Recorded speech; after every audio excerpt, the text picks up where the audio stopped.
your weekend? I mean, did you enjoy watching some bald bloke with 40 Ireland caps winning England the Euro under-21s? This is a man who was literally coached alongside Pep Guardiola at Man City. How is he not the Ireland manager? Instead, just coaching a bunch of children who've never heard of Scrubs. So lads, you can already tell I'm in an irksome mood. So fittingly, let's take a look at every Premier League club and find one transfer deal they've done this summer, whether it's an in or an out, that just makes me angry. Right, let's go. Oh, quick one before we get into the video, lads. Just subscribe.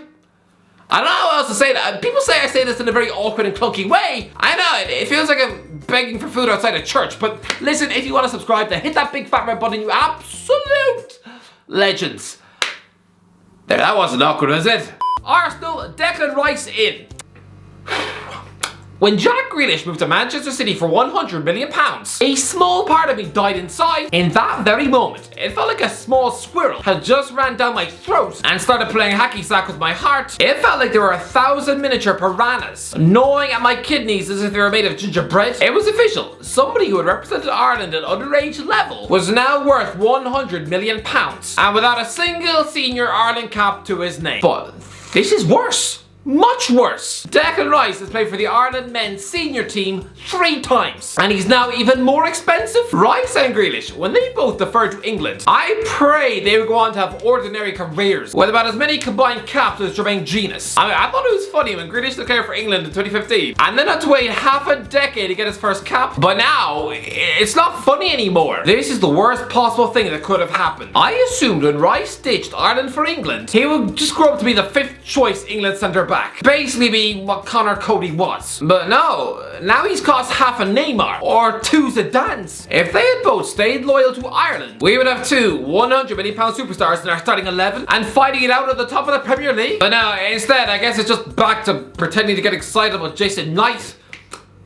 who's just about to sign for Bristol City. Aston Villa, Pau Torres in. Okay, it's probably a bit much to say that I hate this deal. I'm not exactly laying awake at night, just wishing that a pigeon would swoop in through the window and bite off my nose, just so I can distract myself from the news that Pau Torres is joining Aston Villa in a £35 million deal. But I do feel a bit lied to. I mean, me, you, and your constipated goldfish were all told last summer that Pau Torres was a generational centre-back, that this other Villarreal superstar was going to be snapped up by either Manchester club or Barcelona. This bloke was given the same levels of hype as Matthijs de Ligt at Ajax. I mean, imagine if that Dutch beefcake defender had now wound up with someone like West Ham. It would feel a bit anticlimactic. Torres is going to turn 27 years old in January, and yet this Spanish international defender is just playing Europa Conference League football, living in a Birmingham flat that probably still has pizza stains on the wall. Listen, a great signing for Aston Villa, yes, but this transfer sort of magnifies just how short-term and ruthless football clubs are, because Diego Carlos was last summer's marquee centre-back superstar buy. He was a 29-year-old Brazilian centre-half who was another La Liga superstar at Sevilla. I mean, Eddie Howe was practically prepared to let Jason Tyndall bite off his feet if it guaranteed bringing him to St James's Park. Real Madrid and Liverpool were sniffing around him too, but then he immediately gets injured at Aston Villa, fails to break into the team, and so what now?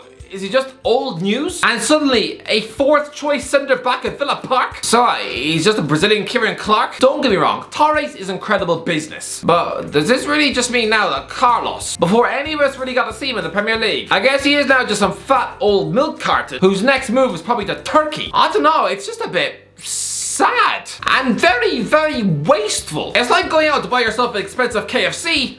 You've already got waffles in the fridge. Bournemouth, Justin Kluivert in. Bournemouth haven't really done much at all. They've tied up a deal for Justin Kluivert, yes. That ex-Roma winger whose hype has now dried up after Jose Mourinho has pretty much decided that his interest in him as a child, while he was boss of Man United, was just a waste of everybody's time, as he is the Dutch Tom Ince, who probably charges everything to his daddy's credit card. But I mean, this move doesn't make me angry. I don't hate it. I just know he's going to flop. Brentford, Nathan Collins in. This transfer shocked me. Nathan Collins is a 22-year-old Ireland international centre-back who, let's be real, is probably currently the 2nd best Irish footballer on the planet, despite looking like some ordinary bloke who probably just eats chicken goujons and drinks Pepsi Max for tea. But if we really are going to build the entire national team around him, then Christ above, I want this guy to have some stability in his career. In the last 2 years alone, he's moved from Stoke to Burnley to Wolves to Brentford. That is now 4 different clubs. He's more more flighty than a chipmunk at the zoo. How is that man supposed to play to his potential when he's moving house every 20 minutes and just living out of Midlands hotels? Since lockdown alone, he's probably had more postmen than I've had showers. A £23 million switch from Wolves to Brentford. Was that really necessary? To me, I still think there's more potential in the Wolves project than Brentford. I mean, which club has played in Europe more recently? Which one as a former Real Madrid boss at the wheel? Last summer, he signed for Molyneux on a 5-year deal. Listen, Liverpool were half interested this summer. I get quitting Wolves for them, but a sideways move to a Brentford team with no European football. Yes, this takes his combined transfer fees to €65 million.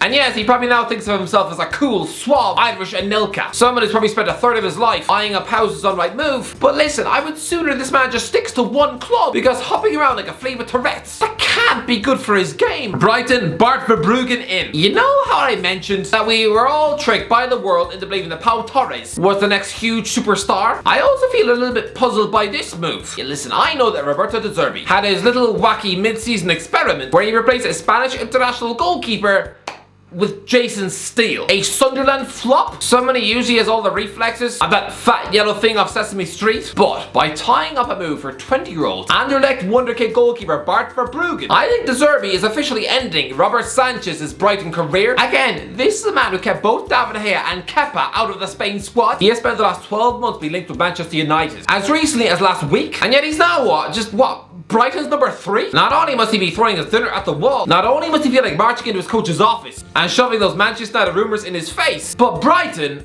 are about to do a Leeds, because Leeds went for a fresh-faced young goalie at Ila Melier. Someone who probably still butters his toast with acne skin cream, someone whose own mum probably used to shave her face more than him. Honestly, he is a raw French talent, yes, but I'm guessing he's so young, he probably still plays spin the bottle with his sister, and ultimately, by having him between the posts, yes, it might have tempted Philip Schofield to buy a season ticket at Ellen Road, but his stupid mistakes eventually sent them down. And similarly, trusting a goalie who's barely out of his teens. Sorry, Bobby, but you've made a mistake. Burnley, James Trafford in. Christ above, when did Manchester City become a factory for Premier League goalies? Last summer it was Gavin Bazoon who escaping the Etihad to become Southampton number 1. And now it's James Trafford, fresh from winning England the under-21 Euros without conceding a goal, including a last-minute penalty save in the final. Now he's tying up a £19 million move to Burnley. Now, don't get me wrong, brilliant buy for Vincent Kompany, but I am silently dreading this one, because I know it's just gonna be a whole season of scrolling through the internet and seeing videos titled, "My brother just saved the penalty in match of the day! My brother just made a save from Haaland! My brother just ate a cheese omelet on the bus!" Yeah, because he sort of looks like Fogden, that kid just tells the world that he's his brother.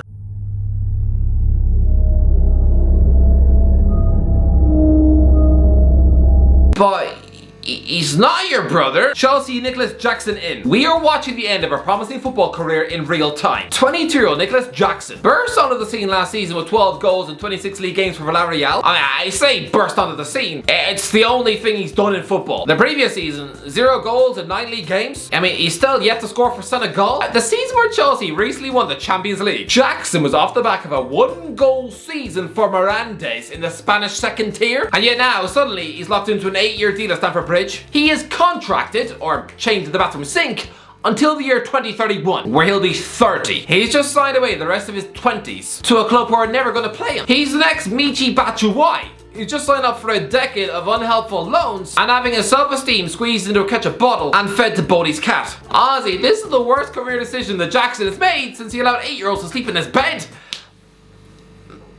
That might have been a different Jackson. Crystal Palace, Wilfred Zaha out. I'm not angry about Wilfred Zaha leaving Crystal Palace. What I am getting annoyed about is how long this is taking. Right now, he is officially unemployed at 30 years of age. Is he signing a new deal? Who knows? But it's nearly mid-July and he still doesn't have a club. Come on, Wilf, the longer he leaves it, the less likely he is to succeed next season. Because imagine he does join a Champions League club on deadline day and without a pre-season under his belt. He'll be guaranteed to be on the bench until at least November. Just hurry up and pick a club, Zaha, but Christ above, not Fenerbahce. Everton, Ashley Young in. Okay, this hasn't officially happened yet, but Everton are in talks to sign 38-year-old Ashley Young on a free. Listen, I would celebrate this move for Young. A bit like James Milner, this will be able to command a respectful Premier League move at his age. The bloke deserves a gigantic pat on the back. Again, he probably hasn't even touched a chocolate bar since the first X-Men film, but he's also been offered a shot at Luton Town. Please, Ashley, just go there, because this looks like it's Seamus Coleman's last season at Everton. He's 35 in October. The emergence of Young in in an Everton shirt. Not only is that a direct threat to Coleman's game time, but it doesn't really make sense. Shouldn't Dyche be targeting a younger right back, not someone who's 3 years older than old man Seamus? If this deal goes through, it means that Everton's 2 right backs will have a combined age of 73. Make it make sense. Fulham Shane Duffy out. Yeah, Fulham haven't really done anything yet, but again, sticking with the Ireland theme, they just made Shane Duffy a championship player for the first time since 2017. I mean, he has miserable memories in that division too. The guy probably still has PTSD from scoring 2 own goals and picking up a red card for Blackburn in the same game just 2 weeks before he was sold. I mean, as far as goodbyes go, that was probably like choosing to break up with your wife by doing a vomit in her purse. But yeah, thanks Fulham. Another Irish footballer chucked away into the abyss. At Norwich. Liverpool Fabio Carvalho out. Liverpool haven't really done much that I haven't approved of in this window. I think their business has been scary good. But if I had to pick one, choosing to get rid of Fabio Carvalho, loading him out to RB Leipzig, is a weird one. There was so much hype on Liverpool about this teenage wonderkid attacking midfielder from Fulham in 2022. He is a Portugal under-21 international who weirdly played for the England under-16s, under-17s and under-18s. If he had just stayed put, he'd have just lifted the under-21 Euros with England this week. Listen, if Carvalho was still English, I think Liverpool will be a lot more eager to keep him on. But this, with Jurgen Klopp just ignoring him since the World Cup, and now this unhelpful loan to Germany, I don't think this is designed to give him more minutes. I think this is a slow breakup with a toy that Klopp got bored of playing with after 2.5 months for a 20-year-old baller with the world at his feet to now just be used as a transfer pawn to sign Dominic Szoboszlai. He deserves better than this. Luton Town, Sonny Bradley out. Luton Town haven't really done much in this transfer window other than sign Rotherham and Ireland superstar Chidozie Ogbene, which is a transfer that honestly just makes my heart sing. Honestly, when I read that story, it felt like I just swallowed a rainbow. But other than that, Luton haven't really done much, so maybe releasing their club captain Sonny Bradley, that was harsh. I mean, he's 31 and has played in the Conference North, League 2, League 1 and the Championship. All he needed to do was tick off the Premier League and he'd have achieved his dream. Not bad for a Hull City reject. But no, there's former Harrogate Town and Aldershot Town defender has instead been kicked out to Derby County in League 1. I mean, don't you tell me that he's not crying into a napkin whilst angrily stuffing donuts in his face. Man City, Ilkay Gundogan out. Listen, Ilkay Gundogan has just lifted the Champions League as a treble-winning captain. Fair play, but I mean, we have seen some huge monster players make this sort of move before. Winning a treble sort of scrambles players' brains, and they automatically look to make shock transfers away, like when Peter Schmeichel weirdly quit Man United for Sporting Lisbon in 1999, or when Thiago Alcantara left an all-conquering Bayern Munich for Liverpool. So I get wanting a new challenge, yes, but still, going to Barcelona, the Liga champions, yes. But still, a financially broke club. They probably force the players to bring a packed lunch to work. Barcelona just annoy me. They are not acting like a club who literally had to ask their GOAT to leave 2 years ago due to money issues. By all rights, they should be looking for sensible, cheap wage earners to play in the middle of the park, not racking up even more debt by offering a 32-year-old Gundogan £165,000 a week. I mean, come on. Man United, Zidane Iqbal out. Again, Manchester United haven't really done much transfer business that would annoy me this summer, but I mean, they really don't help themselves sometimes. Zidane Iqbal was built up to be some colossal teenage wonder kid in the Man United academy. I mean, 2 years ago, he was literally playing in the Champions League against young boys, and on the night, he actually played really well. He was a bigger threat to young boys than Philip Schofield. Okay, that's the last joke, I promise. He was the first British-born South Asian to ever play for either Man United or in the Champions League. That boy represented so much hope. And shocking the fact that his literal name is Zidane. I think Man United fans believed in this guy more than they did their own mum. But no, after 12 years at Old Trafford, they've sold him. Full-on sold him to Utrecht in Holland for just £850,000. At least when Paul Pogba quit on a free in 2012, he was going on to get first-team football at a monster club like Juventus. But Iqbal sold for less than £1 million. Less money than you would win on an episode of The Chase. Less money than what KSI earns in a boxing fight. To just join a football club that sounds like a 2-star lobster dish. £850K is all this club valued Iqbal to be worth. Wow! Newcastle Harvey Barnes in. I don't like this transfer. Harvey Barnes looks like he's going to tie up a £40 million switch to Newcastle. But is it just me who thinks this move is so incredibly dull? Newcastle are pretty stacked on the wings. Crazy well, even £40 million buy Anthony Gordon finds it difficult to get into the team. And now the club are plucking Barnes out of Leicester City in the Championship.